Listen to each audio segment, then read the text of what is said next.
If we continue to have trouble getting a proper spark, we may want to actually remove the igniter and verify we don't have any cracking in the porcelain, because that'll generate a path for the electricity to go to a different spot within the pilot assembly or in the mounting that's unintentional. Also, over time, especially if a boiler cycles a lot, this electrode length may shorten,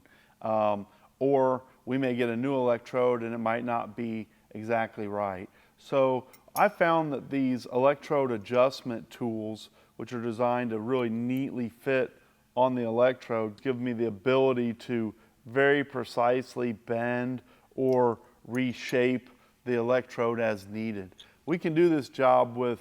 linesman's pliers or channel locks, but we get a lot more finesse and better angles, and we can bend it more intentionally with these little crown ignition adjusters.